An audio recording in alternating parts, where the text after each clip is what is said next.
First up, we're going to hear from Neil Shaw, who is CFMA's president and CEO. I'll hand it over to you, Neil. Thank you very much, Becky. It's great to be here. Thank you, everyone, for joining. I thought for a minute there you were going to say new president and CEO. It has been 6 months, so I think my statute of limitations You're not is so new. out. But I'm really pleased to be listening in. This is the first time I am joining this peer group open house, so I am really, really excited about it. One of the unique things that I've found in my 6 months at CFMA, we've got some of the most engaged membership on the planet. We've got some great opportunities for people to network, knowledge and practice opportunities with our conferences and education. And we're doing everything we can to build a brand of the construction financial professional and really differentiate what you do in the marketplace. So I'm excited to see the interest and in the peer groups, because it's really a premium offer from a membership perspective. And I think more importantly, what it does is it puts you with like-minded professionals, really gives you an opportunity to best challenge each other, exchange best practice. And I know John Zeiler and Dan Gaston are joining us. They're going to talk a little bit more about, the facilitation process, and Becky and Laura will do a little bit more about the fundamentals of what the program is. But I just wanted to say thank you for your interest. Thank you to our partners and facilitators for the way that we drive it. And I know we've got some folks, Samantha Hutchinson, I saw, that have been part of the peer group programs.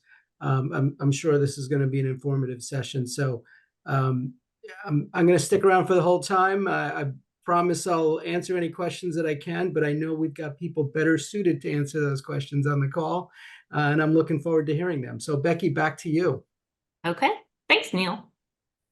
So I'm Becky Riedesel. I'm the admin for peer groups. My contact info is up on the website. If you have any questions anytime throughout the year, feel free to shoot me an email, give me a call. Laura O'Connor is also with us. You've probably heard from Laura before. She's our membership guru. She can also help out with questions, or she can find information for you. So feel free to reach out to either one of us. So we're going to just go ahead and get started. I'm going to quickly go through the slides. A lot of this information is also on the website as well. So basically, the peer groups are for general members. The majority, we have about 34 peer groups at this point. So we have about 340 people currently in peer groups. So we try to stick with about 10 people, give or take, per group. It kind of depends on how many new members we get each year, but we try our best to keep about 10 people in each group. And the majority of the groups will have a monthly conference call, like Zoom. And then in addition to the monthly calls, they could be bi-monthly. It's really up to the peer group. We don't really micromanage them too much. If your individual groups decide, hey, we really only need to have a meeting every other month or every 3 months, then that's really up to you guys.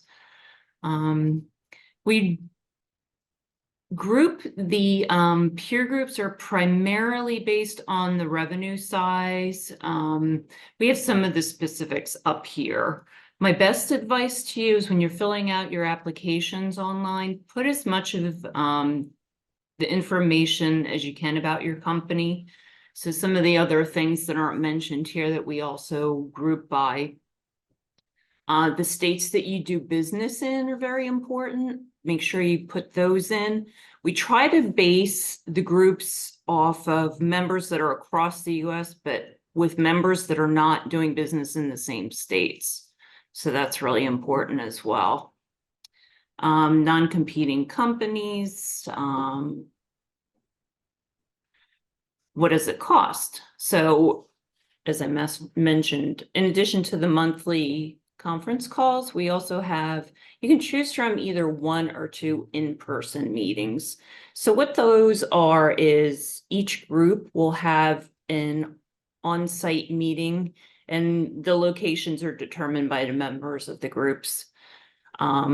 you'll basically fly in the night before, maybe meet for drinks, and then you'll have a day and a half meeting, and then you'll fly back out the following day. So it's really a couple of days where you can really have in-depth discussions with your other peer group members. And a lot of the groups also kind of shoot each other emails in between, something will come up at work that if they're in between calls, and they want to discuss it, they'll shoot each other emails. They're always in communication. You'll have everyone's contact information. The new program starts April 1st. The program year for peer groups is based on CFMA's fiscal year. So April 1st, 2024, and it ends March 31st of next year. So it's an entire year. The fees for one in-person meeting is $850 and 2 in-person meetings is $1,100. If you switch employers, we had some people leave this year because they switched their employers. Your membership's individual. So as long as you don't have any competition with anyone else in your group, you can stay in your peer group. It's really not an issue unless you leave the industry or you really don't want to be involved any longer for whatever reason. So even if you switch companies, you can still stay in your peer group. What do the fees cover? Basically the facilitation fees, which are agenda development, meeting facilitation, administrative support, program monitoring. We do a bit of surveys. People that have been in the group probably have seen some of our surveys. We poll at the mid-year, and we do an end-of-year satisfaction survey just to see how things are going. What to expect? So on the right side of the screen, this is a sample agenda for one of the Forvis groups. Broken down by, you can see some of the things that they discuss. The topics really come from the members of the group, though. You really collectively decide what your issues are, what you want to talk about, things that you want to focus on, and then the facilitators will put out an agenda prior to both the monthly and the in-person meetings. So you have a pretty solid idea of what's going on and what you're going to be covering in advance so that you have a little bit of time to prepare for it.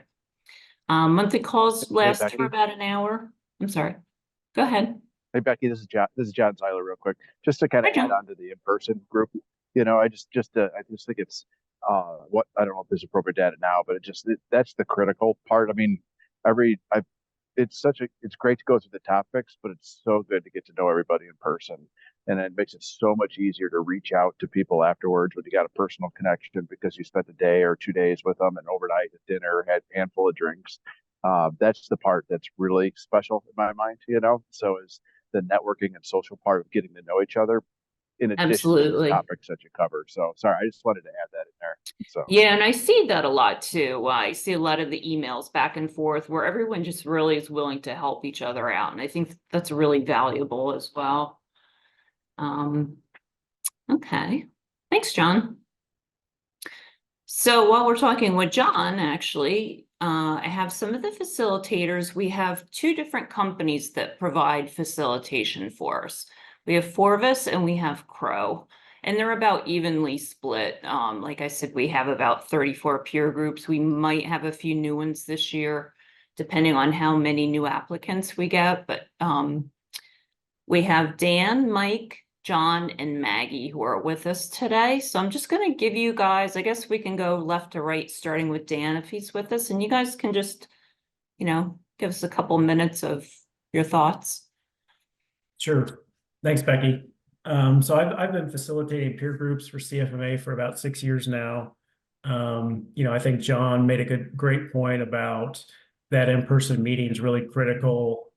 Just everyone gets to know each other, and it helps facilitate conversations better throughout the year. Each group is kind of unique, and I always tell each group, this is your group. So if we, talked about, a certain topic that we wanted for the agenda some week, but something has come up, it's certainly flexible to pivot to whatever's, top of mind for my peer group members, just so that we're, providing value, and getting them to share ideas or challenges, in real time. And, sometimes not everyone has the answer. It's almost like it's group therapy to know that no one has some of these things figured out, and everyone's working on them. So. Thanks, Dan.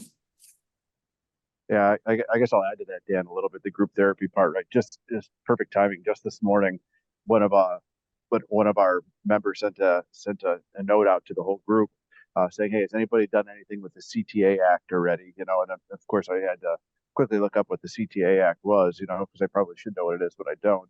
It's just some type of reporting that has to go along with things that are going on. So everyone in the group kind of responded to, "No, but I should know more. No, but I need to know more. No, but we should talk about it more." So we got a topic for our next meeting now, so we can talk about it a little bit more. So it's such a great way to even have spontaneous or timely conversations about things that are critical to you at that time, So it's just another good example of how something that comes up that has to be dealt with can be shared amongst the group, and then we can find a subject matter expert if needed, So.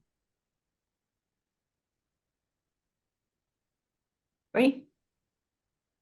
Is Mike with us or Maggie? Yes, I am, Becky. Thank you very much. And that was a great setup, John. Thank you very much. Because where I'm going is on our monthly calls, and I'll get to the in-person call here in a second. But on the monthly calls, my group start out with a thing called What's Hot. And it's going right down with what you said, John. Before we jump into whatever the designated topic is for that month, we'll say, has anybody got anything that's popped up? Anything that you need to share? Anything you need to ask that is not what we're scheduled to talk about, but maybe far more important than what we're scheduled to talk about? When those moments happen, that's really, I think, some of the best benefit of when they're talking real-time issues, something that's going on in someone's office and or company, and they start to swap best practices or help find particular solutions to issues. Those are really fun to watch. I can't say any more on the third time than I think John and Dan have already talked about. The real heart of the group, the real bonding, the relationship time that happens in the in-person calls. I've got one in the Dallas, Texas area this coming week that I'm looking forward to, assuming it doesn't get terribly cold in Dallas this week. But those are fun. Folks let their hair down a little bit and share, again, what they think they're experts in and what they think they aren't experts enough in, and they need to tap into somebody else's expertise. I facilitated peer groups of one sort or another for a long time. This is my first year doing it for CFMA. The thing I would give a little warning of, if that's the right word, is if you're going to join a CFMA peer group, be prepared to engage. The old adage of you get out of it what you put into it is probably no more pertinent anywhere else than it is here. The folks who come in, engage in the conversations, get a little homework done, come prepared to share and to ask and to learn and to help somebody else. Those are the folks that I think have the best experience. There's always going to be one or two maybe on each group that sort of lay back and just the soundtrack while they're doing something else. Don't be those people. Thanks, Mike. Maggie, are you with us? Yes, and I won't repeat. I echo everything that Dan, Mike, and John have shared. I think it's really neat. We try to schedule our in-person meeting for as soon as possible, which usually is kind of early fall timing. And once we have that, I definitely usually see the email traffic pick up, and people once they've kind of built that trust with their fellow peer group members and feel a little more comfortable, asking questions over over email. One thing we did this year, which was really cool, we started it at our in-person meeting, and then we actually needed a few of our virtual meetings to finish up, but we kind of did like everyone got about 30 to 45 minutes to do a financial, a deep dive in their company. And I said financial, but I guess it was beyond that too, with HR and technology and that sort of thing. But just having people kind of talk through, giving it the lay of the land on their company just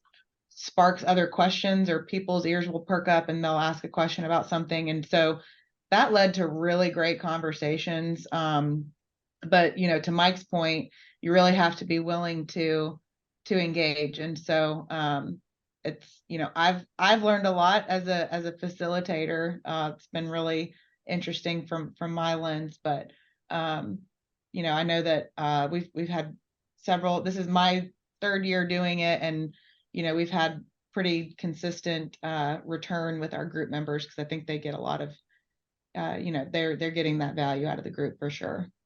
Yeah, Maggie, to add on top of that, we did kind of a similar thing where people just kind of shared their financials and stuff like that, and everyone kind of learned.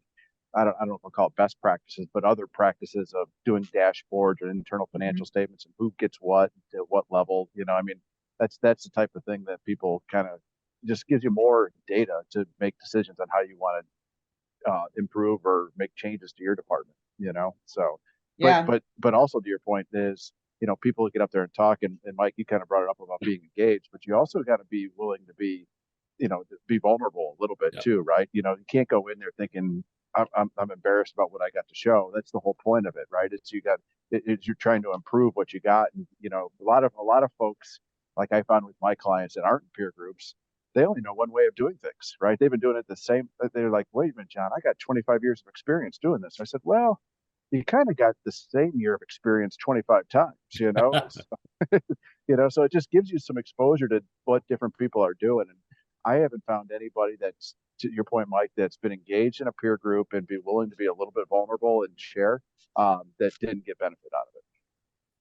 I'll tell you something, John, to follow that up just a little bit, that I did at our last in-person meeting. I asked folks to come to the table with two things. Come to the table with something that they think that they and their company do really, really well, and be prepared to share that and talk about why it works for them and how it might be applicable to other folks. And then, just as you spoke, John, about being a little bit vulnerable, I said, come to the table with something that you could do better, that you're almost a little bit embarrassed about how badly you do it.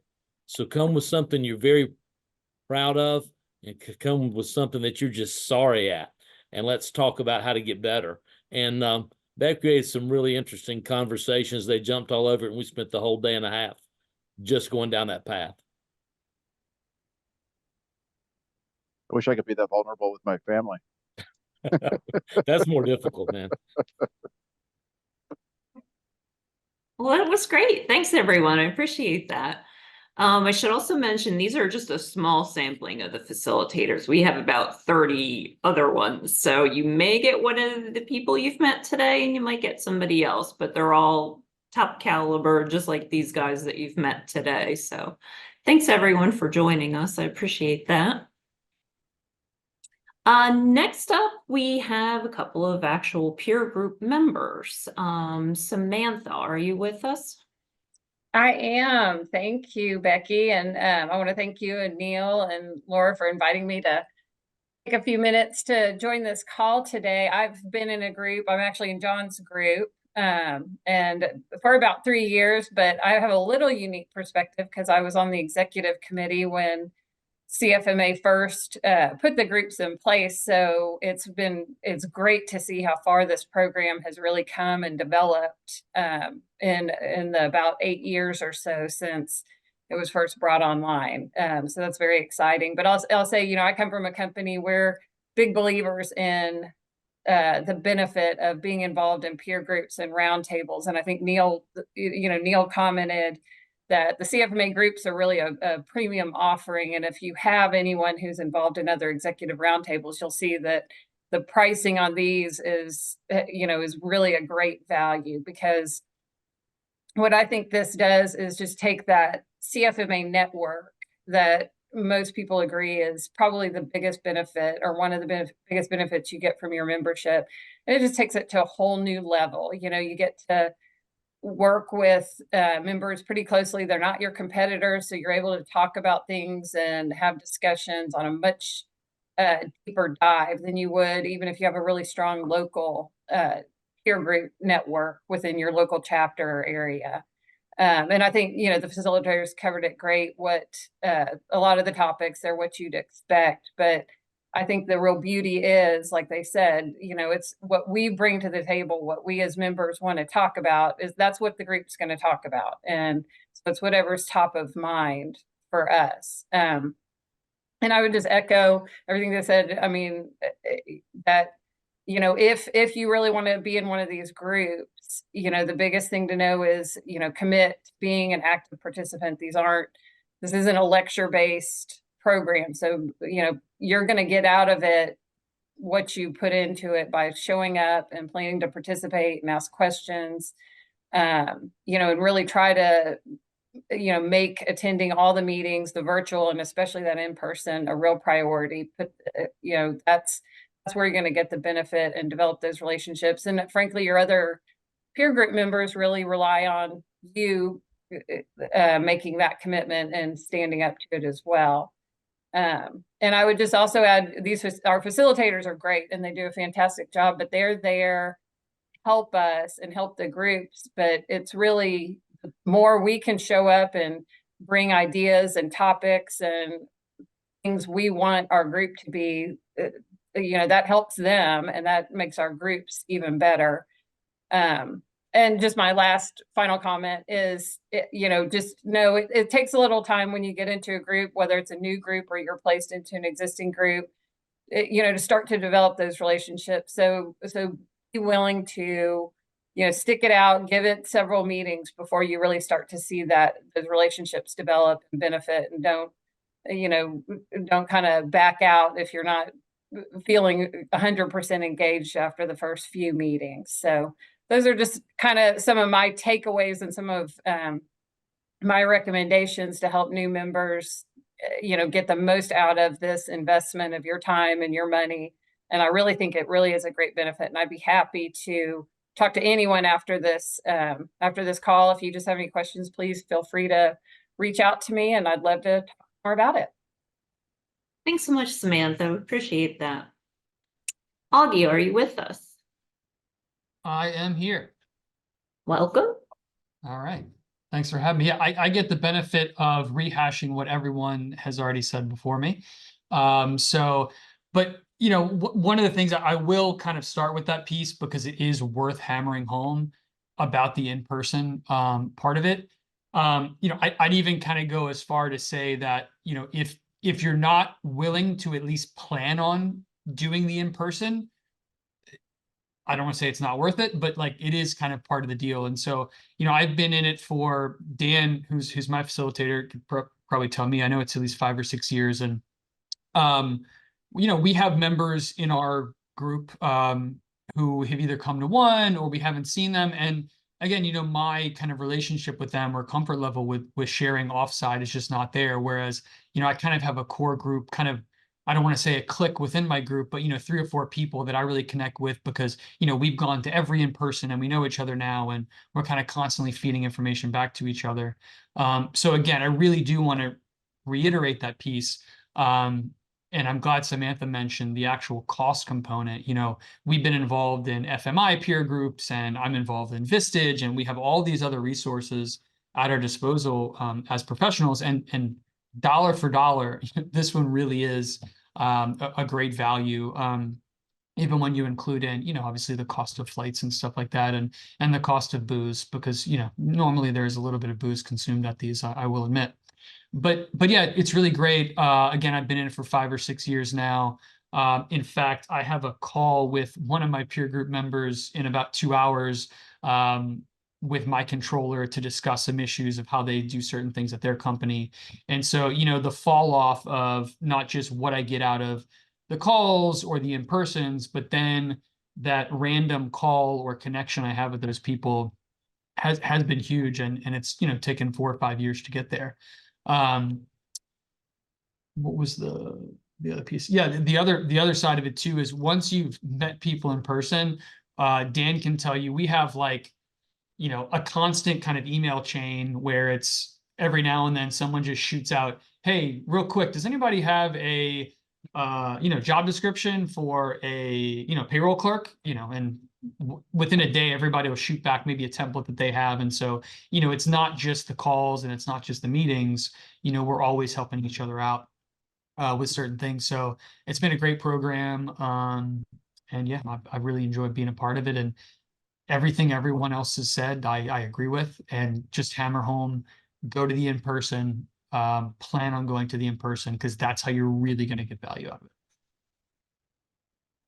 Doggy. Okay, so basically we're near the end of the slides.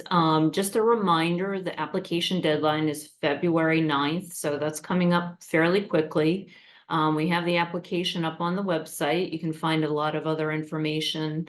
The fees and everything else are listed up there as well.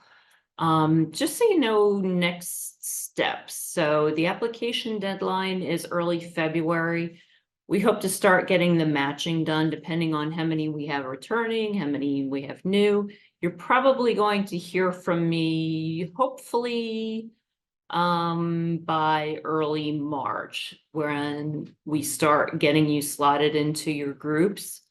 Very important, I'll send you a listing with all of your fellow peer group members.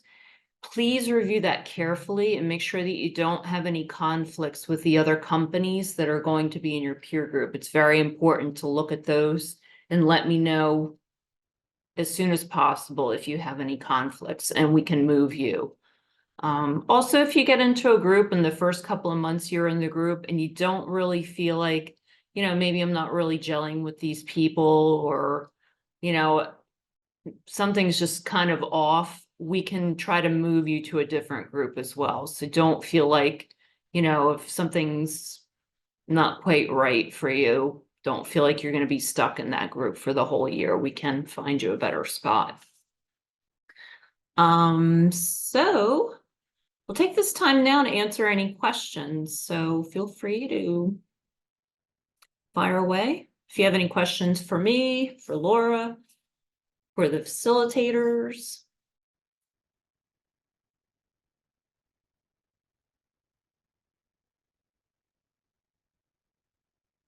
No questions. I have a question. Hi, Angela. Hi. Well, actually, my boss is here with me too. She wasn't able to log in her computer, so she has the question. Julie Wills. Hi, I'm Julie Wills. I was just wondering, once you get placed into a group, is it possible to talk to the facilitator prior to engaging with the entire group? Just to kind of, I guess, you are all talking about vulnerabilities. I'd kind of like to get that out in the open with the facilitator first before the entire group, but I wasn't sure if that was an option. We can share the contact information with them. Sure, that's not a problem. Okay, perfect. Thanks, Julie. Anyone else have any questions? So as I mentioned at the beginning, we're going to go ahead and place the recording for this up on the website. We'll also send that out to anyone. If you have any colleagues or friends or anyone you think might be interested in the peer group program, feel free to share them. They can contact us if they have any questions as well. So I guess if we have no other questions, we can go ahead and conclude for the day. And I just wanted to thank everybody for joining us today. Thanks so much for your time. We appreciate it. And we hope that you are looking forward to joining a peer group. Thank you, looks like- Becky. Thank Thanks, you. everyone. Thank you, everybody. Thanks, Becky. you. Thanks, Thank you. everybody else. Thanks, everyone.